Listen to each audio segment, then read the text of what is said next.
Hare Krishna, and welcome back to my channel.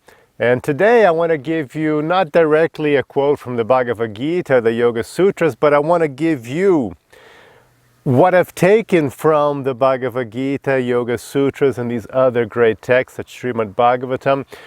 7 rules you can apply in life to make your life dramatically better, which I've taken from this yoga path. So let's see the 7 rules here.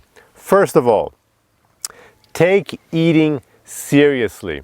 Doesn't seem like much, but actually, when you see the effect that changing your diet has on your mind and your body, I'm not just talking about body and not just talking about general health as you can measure with a doctor.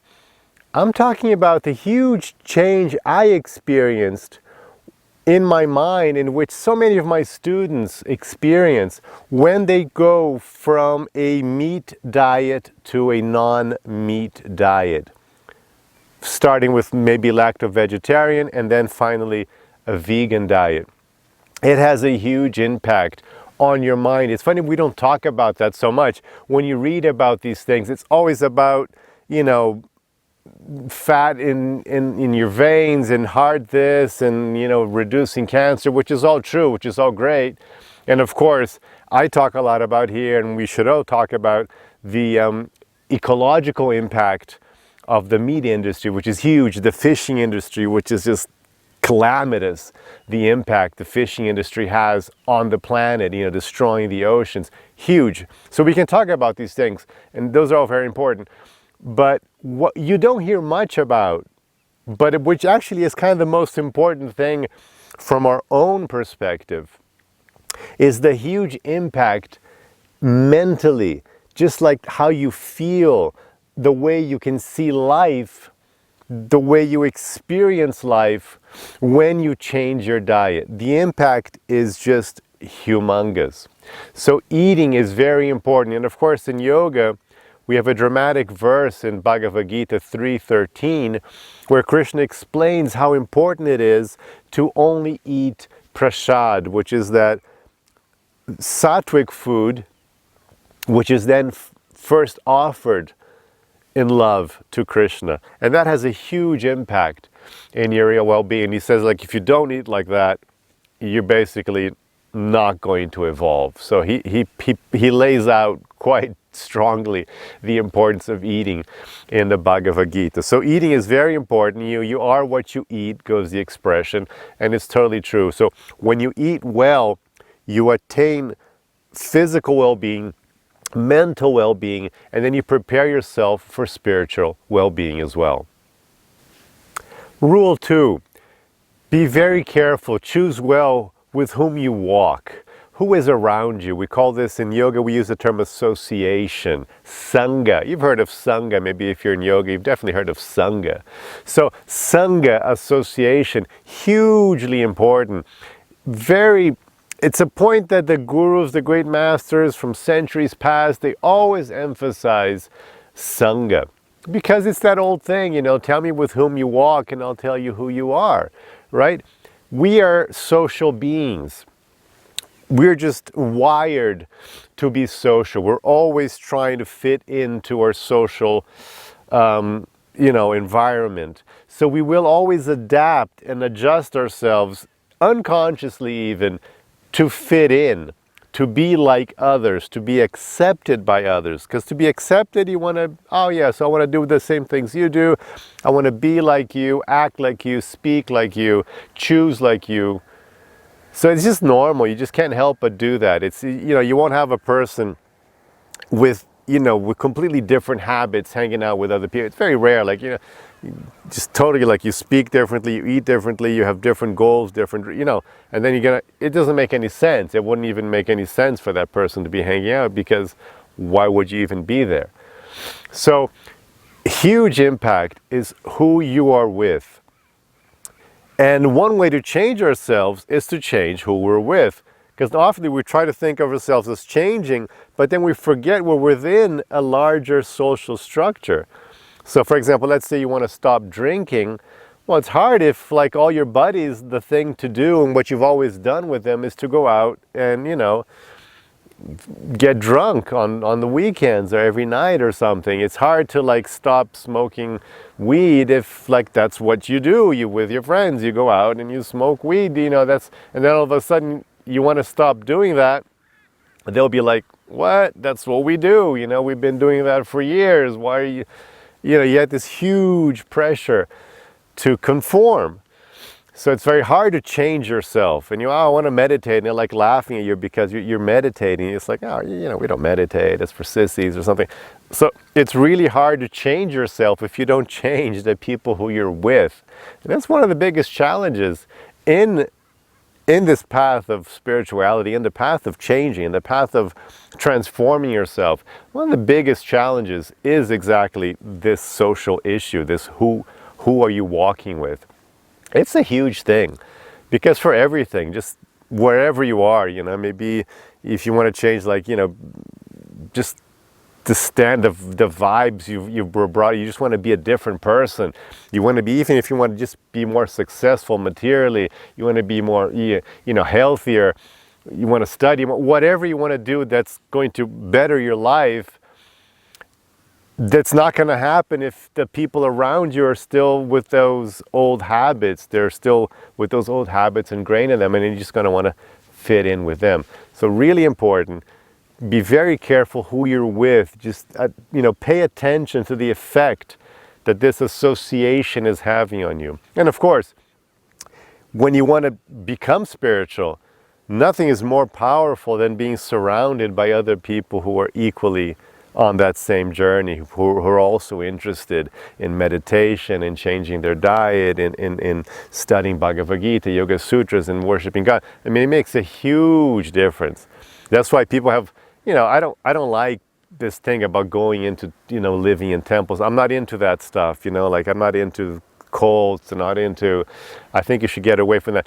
But I have to recognize that the big advantage of these situations where somebody goes to live in a temple, in an ashram, the huge, powerful advantage is that all of a sudden you're immersed, surrounded by people who are totally into that focus of, that path and those habits and those practices and study.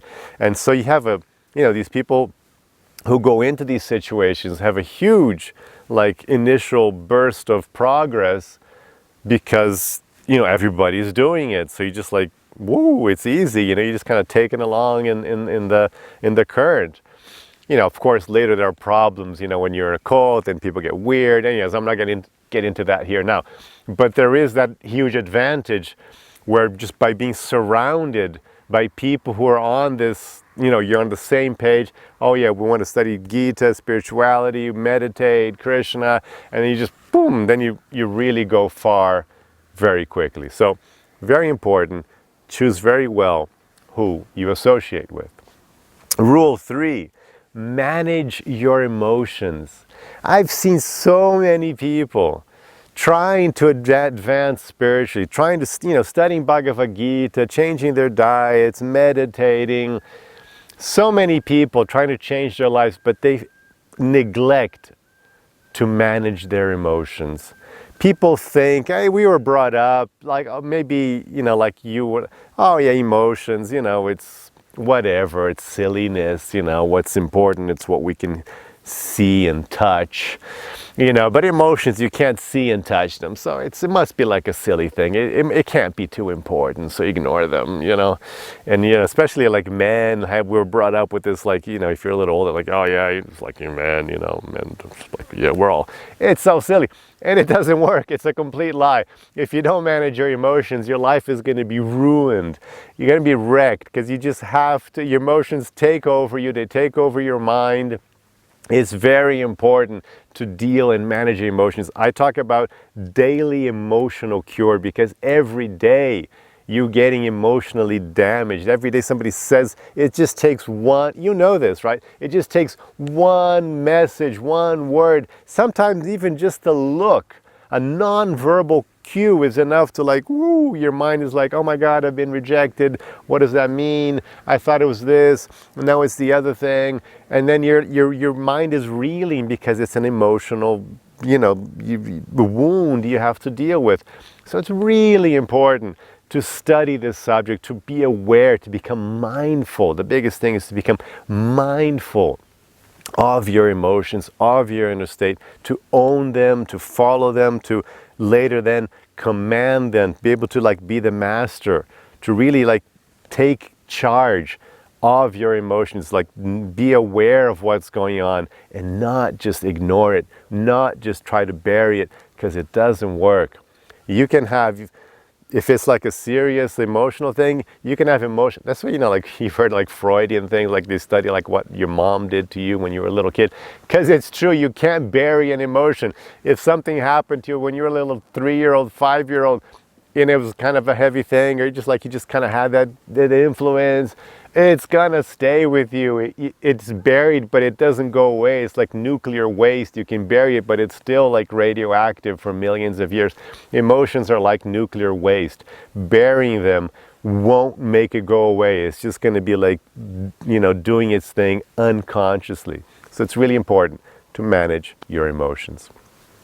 4, always act with purpose. We talk about dharma, the language, the word we use in Sanskrit, in Bhagavad Gita, dharma. And I talk about dharma a lot here on this channel. Hugely important topic. Everybody's talking about it. It's people are getting it, but they don't understand how it works really. A lot of people talk about purpose, but they don't really understand purpose the way, the way that yoga is presented, the way that I'm seeing it. Purpose, I call about the 7 chakras and the 7 purposes, understanding how your purpose isn't just, the business, the work aspect. Oh, I have to be a nurse, I have to be, a great entrepreneur. No, it's about the little things as well, as finding purpose in taking care of your body and taking care of your kids and cleaning the house and cleaning your bathroom and paying your taxes. Yeah, finding purpose in everything you do, the different levels, the different kinds of purposes. I talk about that in my book, The 3T Path. Just finding purpose on every level. There I talk about vocational dharma, occupational, natural dharma, personal, your relationships. Those are all purposes. Those are all generating purposes. Community and everything. These things are all generating purposes. Spiritual purpose, very important. It's called Sanatana Dharma in Sanskrit. So you have to understand purpose on all its different levels. And literally, everything you do throughout every single day is focused on purpose. This is the huge, one of the most important teachings of the Bhagavad Gita. It's everything you do. Dharma is the word that the first verse of the Bhagavad Gita has the word dharma. The last verse of the Bhagavad Gita has the word dharma. Dharma is there in the middle. Dharma is the basis of a beautiful life. And people are getting that. Oprah writes books. People are writing books about this all the time, right? There's millions of hits if you type on Google, finding purpose. There'll be literally millions of hits, millions of websites, articles, blogs, books, courses. People are getting it. They just don't understand exactly how it works. Because again, they kind of fall back to thinking purpose is I'm just the what I call occupational dharma or vocational dharma. Oh yeah, I have to be an actor. I have to be a politician. And that's not it. That won't do the trick. You have to have the whole package, the 7 dharmas, which I talk about. But anyway, so everything you do, make that focused on dharma.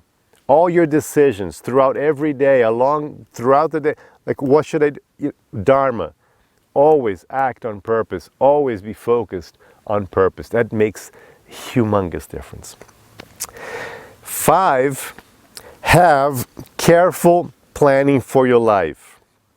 Forecast and preparation. So carefully plan your life. It's important to plan your life. People think that because I'm going to live in the here and now, which I'm going to talk about later, because I'm focused on purpose, maybe I'm not planning things out. Well, no. You have to plan things out. Planning does not mean your mind is drifting to the future. Planning means you know where you're going. An example, let's say you're in a beautiful place like this, and we have beautiful waterfalls here. Let's say, we'll say you know, like I actually did with my family, we planned that today we're going to go to one of our beautiful river spots. So we have a plan. Okay, after breakfast, we're going to get the car, drive over there, get off the car, then walk on the trail and go to this beautiful swimming place, okay, to the river. Okay, that's the plan. Does that mean that I'm thinking about that at every moment of the day? No. Right now, I'm focused on this. I'm like, no, this is now my purpose is to record a nice video for you guys. That's what I'm doing. That's what I'm focused on. But I do have a plan that later I'm going to have breakfast and later I'm going to do this thing. So you can have a plan, but be focused on your purpose. You can have a plan and be in the here and now. But it's really important to have a plan, or else you're going to be lost in life. You're going to be wandering through life and you're not going to achieve anything. So planning is actually very important. And having plan A, B, and C, you know, of course, with the pandemic last year, you know, we had to throw away plans A, B, C, and D. And then like, okay, that's why we were so confused in the beginning, remember? Because it's like, what? All your plans is like, phew, thrown out of the air. But it's important to like, okay, new situation, new plans. A plan doesn't mean that it has to happen that way. It just means that that's the general idea right now. And if I have some new piece of information, I'm going to change my plan. So planning, very important. 6, though you're planning, you have to be in the here and now. You have to always bring your mind to be fully present, to embrace this very moment. The more you practice this, I mean, you've probably heard about it. I know there are books and courses, but it really is true, and it really is something you kind of have to feel for yourself. Because the more you advance in this practice of mindfulness, of being present, it's just, I mean, it's crazy weird how you feel. I mean, they're just like, you know, it's hard to like explain just how wonderful it is. The more you can become present, it's almost like, it's scary weird. Because life is so amazing when the more you have this power to become, you know, your mind drifts off, but the more you can, when you bring your mind to the here and now, it's so intense. It's like the best thing in the world. And like all your problems vanish because, you know, right now there are no problems. So your problems vanish, you feel bliss, you feel connected, you feel alive because you're finally like aligned with life. Because life is only happening this very moment.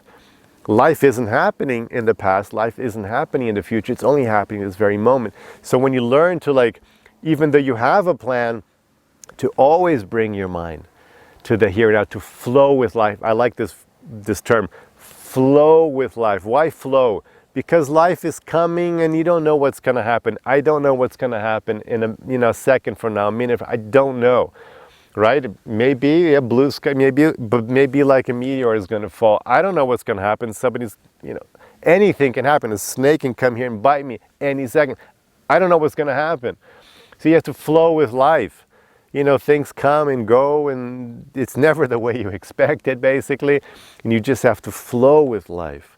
But if you're here and present, you can give the best answer to life. You can make the most of life at every moment. So super important, flow with life. And then 7, to finish off, always take shelter in God. I know, like, maybe if you're not devotional, this might sound silly. I know, I was an atheist too, so I know, like, when I used to hear about God, it was like, oh, yeah, cringe.